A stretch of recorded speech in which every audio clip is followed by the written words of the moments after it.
Assalamualaikum warahmatullahi wabarakatuh. Halo teman-teman semua, kembali lagi dengan saya Putri Nur Apriliansyah dengan NIM 8583410045. Hari ini saya akan memaparkan materi tentang peran filsafat ilmu dalam memperkuat ilmu pendidikan. Langsung saja kita lanjut ke pembahasannya. Sebelumnya, pasti kalian juga bertanya-tanya, mengapa topik ini penting? Karena harus kalian tahu, pendidikan bukan sekedar transfer informasi, melainkan upaya sistematis untuk memanusiakan manusia.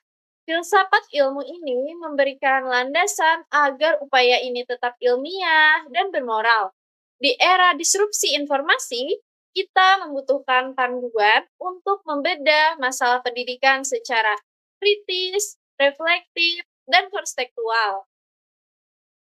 Kemudian yang pertama akan saya jelaskan terlebih dahulu mengenai bagaimana filsafat ilmu mengawasi dan memperkuat ekstensi keilmiahan serta nilai-nilai dalam ilmu pendidikan.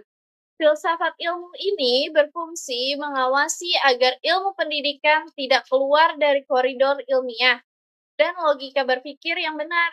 Ia memastikan metode penelitian, baik kuantitatif maupun kualitatif, memiliki standar kontribusi yang sah.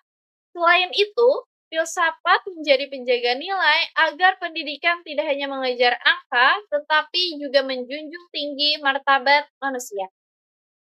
Poin kedua mengenai bagaimana pendidikan yang bermakna dan bernilai turut memperkuat perkembangan filsafat ilmu.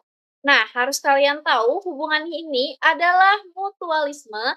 Jika filsafat memberikan arah, maka pendidikan memberi wujud nyata. Fenomena di dalam kelas menjadi laboratorium empiris yang menyediakan data bagi filsafat untuk mengembangkan teori baru. Hal ini membuat pisau analisis filsafat tetap tajam dan relevan dengan realitas sosial. Lalu, ke poin yang ketiga, saya akan membedah mengapa filsafat ilmu disebut sebagai pisau analisis dalam membedah persoalan-persoalan pendidikan. Nah, hal ini karena filsafat tentunya memiliki 3 dimensi utama, yaitu yang pertama, aspek otonologis, seperti halnya kita menelaah esensi pendidikan atau apa yang sebenarnya sedang kita bangun. Kemudian yang kedua, aspek epistemologis, menelaah metodologi atau bagaimana cara terbaik ilmu diperoleh.